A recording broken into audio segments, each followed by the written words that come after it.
అమెరికాలో చిందరవందరగున్న మీ ఇంటికి handyman cleaning plumbing services కోసం కాంటాక్ట్ ఇన్స్టా సర్వీస్. యుఎస్ లో ఎక్కడైనా ఎప్పుడైనా for instant booking visit instaservice.com. విదేశీ పర్యటన అంటే కలల సౌరభం, కొత్త అనుభవాలు, మరువలేనన్ని మధుర జ్ఞాపకాలు. కానీ జార్జియాలో భారతీయ పర్యాటకుల పట్ల అమెరికా అధికారులు అత్యంత అమానుషంగా ప్రవర్తించారని ఆరోపిస్తూ ఓ మహిళ సోషల్ మీడియాలో పెట్టిన పోస్ట్ ప్రస్తుతం చర్చనీయాంశంగా మారింది. తాము ఆర్మేనియా నుంచి జార్జియాలోకి వెళ్తుండగా సడాకాలో సరిహద్దుల వద్ద 56 మంది భారతీయులను అధికారులు అడ్డుకుని 5 గంటల పాటు నిర్బంధించారని ఆవేదనకు గురైంది. ఈ మేరకు తనకు ఎదురైన భయానక అనుభవాన్ని ఆమె ఇన్స్టాగ్రామ్లో పంచుకున్నారు. సరైన పత్రాలు, వీసా ఉన్నా నిర్బంధించి దారుణంగా అవమానించారని ధృవీ పటేల్ అనే మహిళ వాపోయారు. పశువుల్లా ట్రీట్ చేశారు అంటూ ఆమె ఆవేదన వ్యక్తం చేసిన ఈ షాకింగ్ ఘటన ఇప్పుడు సోషల్ మీడియాలో వైరల్ గా మారింది.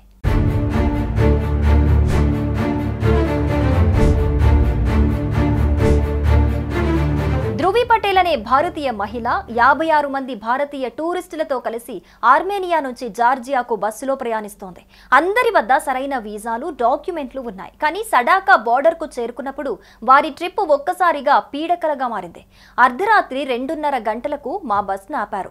అధికారులు మా పాస్పోర్ట్లను లాక్కుని మమ్మల్ని క్రిమినల్స్ లా వీడియో తీశారు అంటూ ధృవీ తన ఇన్స్టాగ్రామ్ పోస్ట్ లో వివరించింది. ఎముకలు కొరికే చలిలో ఆహారం, కనీసం టాయిలెట్ సౌకర్యం కూడా కల్పించకుండా 5 గంటల పాటు నిర్బంధించారని ఆమె ఆరోపించింది.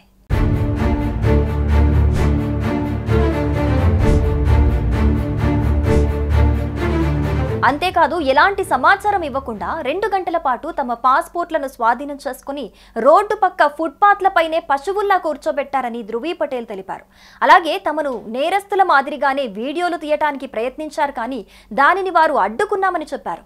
తమ వద్ద ఉన్న పత్రాలను పరిశీలించకుండానే తప్పుడు వీసాలని తేల్చారని, వారి ప్రవర్తన అత్యంత హేయమైందని, ఆమోదయోగ్యం కానిదని ఆమె ఆవేదన వ్యక్తం చేశారు. మమ్మల్ని మైగ్రెంట్స్ లా చూసి రేసిస్ట్ వివక్షతో వేధించారని పేర్కొన్నారు.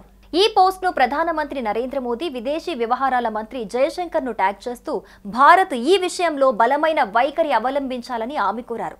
భారతీయులను చూసే విధానం సిగ్గుచేటు, అంగీకరించలేనిదని ధృవీ తన పోస్ట్ ను ముగించారు.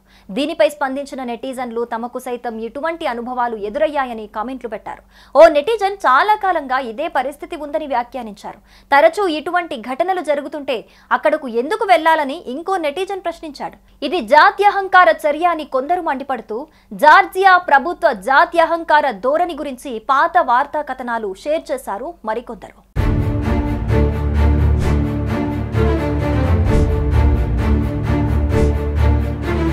2019లో జార్జియాకు వెళ్లిన ఓ పర్యటకుడు రష్యా నుంచి వెళ్లే ముందు ఇలాంటి పరిస్థితే ఎదురైందని, చివరకు మాకు అనుమతించారని చెప్పాడు. కానీ చాలా ఏళ్లుగా భారతీయులకు సమస్యలు సృష్టిస్తున్నారని, ఇది బాధాకరమైన విషయమని పేర్కొన్నాడు.